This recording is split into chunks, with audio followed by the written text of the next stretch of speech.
So something that's very interesting to me, in speaking to writers, is just like for me, writing has always been a slog. I always preferred to speak because I always felt like I could just speak my thoughts out much faster and efficiently than having to write them down. Did you did you have more of an affinity for just being like a talent for just being able to, hey, I have these thoughts in my head and being able to put them down on paper? I mean, just like anything, right? There, you do work on it, and it takes refinement and things like that. But was there a natural affinity for you just getting pen and paper and starting to write things down? Yes, I have always thought in clouds. Anyone who uses or likes to use mind maps will be familiar with this concept, where you have one idea and there's a bunch of branching ideas Mm-hmm. off of that, little clouds with a word or two in them, a concept in them. And then each of those have even more clouds that are connected to that, even more mind maps that come out of that. And so when I'm having a conversation with an author, or a conversation with someone who wants to have their TEDx talk speech written. I do a lot of those. Their resume, their cover letter, or their book proposal, they get a traditional book deal, or their LinkedIn profile, or their marketing emails, or their blogs for their businesses website. Every conversation I have when I'm talking to the person, I see the topic in a word cloud, and I Mm-hmm. can intuit what else is connected to it that readers want to know about, that Mm-hmm. listeners want to know about. And so I can guide the conversation so that we're covering all of the relevant topics, subtopics, examples, and calls to action that need to be in the piece of content. Whereas from the author's perspective, I'm just asking him a bunch of random questions. It feels like a free flowing, casual, fun conversation. Whereas everything on my end is specifically engineered ahead of time to ensure that what they're answering are questions that will get me the content I need to ghostwrite them their glorious masterpiece of a blog post or of a full length book.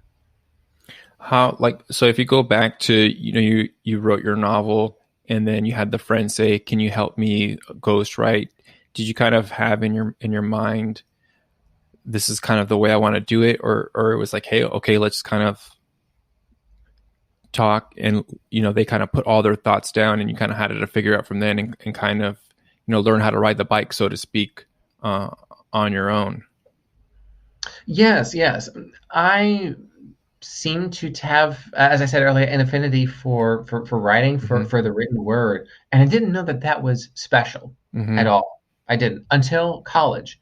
And I had one professor after the next say, Joshua, you should probably do something with this talent of yours. Mm. Like, I read your essays for stuff that no one cares about because this is a college class. No one cares about college. Just want the grade and get out of there with their Right. degree. But you actually look like you put the time and effort into it. Have you thought about doing this professionally? And after I'd heard one professor after the next say that exact same thing, Mm-hmm. I thought, okay, maybe I've got something here. Yeah. And that's when 9.5 years ago, I hung up my shingle, so to speak, and said, okay, I'm a professional writer for hire now, I guess. And my very first freelance project paid me $1.67 an hour. That was my beginning. Uh-huh. There's a couple of takeaways I think we can extract from that story for people who are thinking about their own literary journey or their own self-employment journey, which is, what are the things that people tell you you're constantly that you're good at that come second nature to you and aren't particularly difficult? And so it's like, well, no one's going to pay me for that because it's not that hard. Everyone can do it. Mm-hmm. I was wrong. That not everyone, can do it. Yeah. And now I've packaged my own expertise in a system called The Best Way to Say It that over 700 people have gone through. I just got a message today from somebody. Um, he is now using my writing system to write proposals that are getting him $10 million deals. Not only that, but he identified himself as having autism, and in order to help himself communicate better with his family, his friends, his loved ones, my system has helped him step by step assign the right words to his thoughts Mm-hmm. and to his feelings so that he can more effectively communicate with his loved ones. I mean, remarkable, complete transformation financially and relationally for this fellow. So I guess you could say I'm not just have an affinity for writing, but also teaching how to write well. Hmm. And that's another thing you can take away is the thing that you are really good at that comes naturally.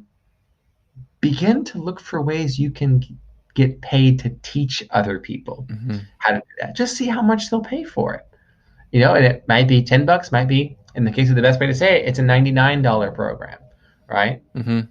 And there are a lot of ghostwriting clients who are willing to pay fifty to $100,000 for me to ghostwrite their book for them. I'll take those jobs for sure.